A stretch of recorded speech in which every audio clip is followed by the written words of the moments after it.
So honestly, I kind of cheated because from here on, I was just fucking around and just keeping it flat just to kind of calibrate. And that's when I started really hammering it down. So this is the first dip we created. We let it go, and then we created a second dip to match it, and then we broke that dip. What that does is it causes a downward slant where it looks like the line of resistance is being broken, whereas the line used to be up here, as you can see. And then as you continue forward, the problem is that the bots also believe the market and the market analysts, because everyone thinks they're market analysts. When the interesting is that the bots do the same thing we do. We draw the charts, they follow.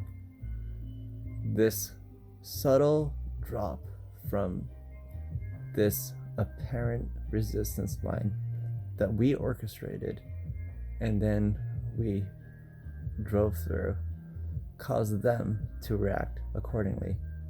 And now they're figuring out their 5150 here with that typical screw that I refer to, the pendulum swing, where they're deciding where to move next, because they always end up in this wedge pattern right here, as I can show you multiple times before they reach consensus. At this point of consensus, you have a lot of control, but at this point of consensus, they also are at a point of control, so you pretty much want to beat them to it. I'm not doing anything right now, I'm just watching, because this whole entire thing was just for the sake of showing how this game works. And these angles are what you want to look for. When you want to draw a graph, you want to make it pretty. If you want it to go down, you draw it as if it's moving down. If you want it to look like it's going up, you pretend like a bunch of market analysts are looking at the graph, and then you draw the graph accordingly. So if we were to stop here, and then we were to stop here, and then we were to stop here, then it would look like the chart's moving upward. And that's pretty much the whole self-fulfilling prophecy game of this. So they're gonna recoup whatever the hell they're gonna need to recoup. They need to buy cheap. So now would be a good time for us to buy cheap, which is what I was referring to when I asked if everyone would be interested if we went back to 10. That would just be reversing time, because we clearly see that they want to go up. And the whole entire economy is essentially borrowing from Peter to pay Paul, and require that this goes up in order for them to have the liquidity to keep everything else afloat. I wish this was all in the interest of the people, but it's not. I wish someone would actually act in the interest of the people, but they aren't. They could always join us, but we've welcomed them plenty of times. And as transparent as we've been, has been for the sake of reducing harm and keeping everyone safe and spreading information so that everyone could understand the real nature of how this game works. It's just a game. And any market analyst that uses graphs that aren't WYSIWYG, that are the type that you can scale around and zoom and mess with the X and Y axis, are just fucking with you, because they do not want to just see the graph as it is. They want to zoom things to fit their narrative, which is the only reason why I use Robinhood, really. I mean, I don't want to keep having to defend them. Like, I don't have a positive or negative opinion on them, and I don't want to take any straight stance. I personally like them because of their graphs, but regardless, that's the reason why I use their graphs, is because I can't manipulate them to suit any narrative, except for the fact that when any action's done, you can see them straight. I don't have to scroll, I don't have to change any of the axes, because as if I were to use, say, Webull, and I were to accidentally just drag the graph just like a second this way, the whole entire graph would morph, and that's not something I'm interested in. I like the WYSIWYG idea of a graph that I cannot manipulate. It is just what it is. And so that keeps it honest, transparent, and anyone else can verify it, see it as it is, and use any other source to verify it as well. You could also go to Webull and manipulate the graph all you want. You're going to see the same thing. You're just going to see it at a different scale. And that's the whole entire point of these demonstrations and why I use Robinhood.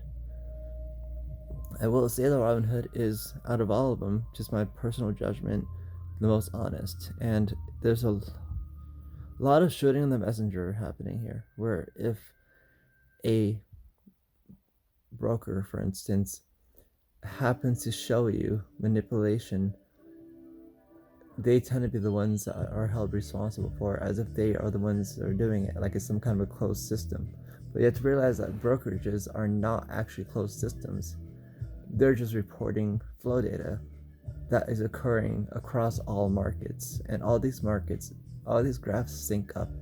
So anything that happens at one exchange is happening at every single exchange. It doesn't matter which way, anywhere you go. The only difference is if you go to the old-fashioned, stocks like stocks or something, where you buy a stock and something invisible happens and then suddenly goes through. That isn't very transparent, and you're not going to be able to tell that there is much manipulation happening there.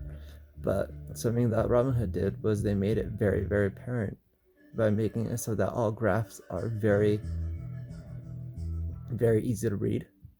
They all line up according to their time axes, so you could tell exactly what corresponds to what. For instance, as we were driving this down, you could tell that it also drove this down. And you can see that as this is rising back up right here, you can see that it's also happening right here. I'm trying to hide whose identity this account is. It's a shared account, and I don't want anyone being tracked. So this right here is a line that we were drawing. Essentially what we pulled was a tug release play, except for we did it 3 times. The tug release trick works because as soon as you are playing with this section here, you're starting to gain attention from a lot of bots who are starting to freak out because they don't know what you're doing, especially because you're like, they don't know how many people you are, and they're gonna begin to try to compensate and figure out what the best course of action is. So you knowing what they would do to actually recover their profits could play against them, just like I always just say Pac-Man controls the ghosts if you really know how Pac-Man works. The rule sets of these bots follow a fixed rule set. If you were to understand these rule sets and preempt them, how much mastery would you have over this game?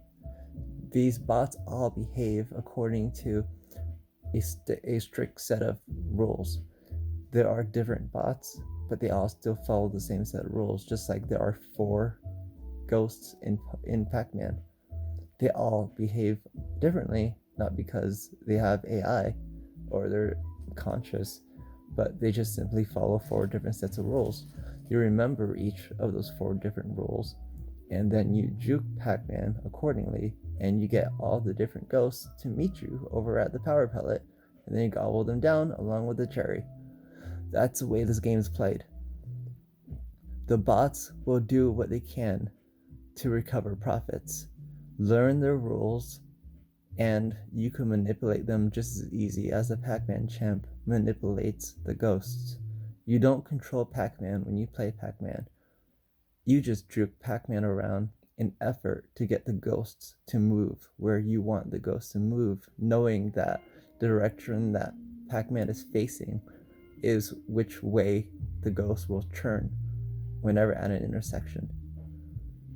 They all move at different speeds, so you know how to time them accordingly. So when they all do meet you at the corner right before you eat the power pellet, they're all standing in a line. And that's how this game works. Just study it, understand the way the game works, understand the rules, and it's not going to be very much different than how you get discounts with Priceline. Any sort of scalping system has a rule set, and any of those rule sets can be reverse engineered, and they can work to your advantage. That's kind of common sense, right? The only other difference is what we covered when we did the 2 classes, is that you have to understand how to manipulate them, how to juke them, how to control them, and there's a whole bunch of different ways. A lot of different ways, actually, and I'm still learning too. And we're all pretty much in a community of information sharing, and that's all we're doing. It's just information sharing. And I think it would be pretty cowardly if the whales would be offended at what we're doing, because that's what they're doing. So anything we're doing is just pretty much just what they're doing, and is really their actual. Maybe they should up their game in terms of their programming if they want us to stop doing this, because as long as they do things based off of AI exchange bots, they're going to act in a way that's going to be predictable.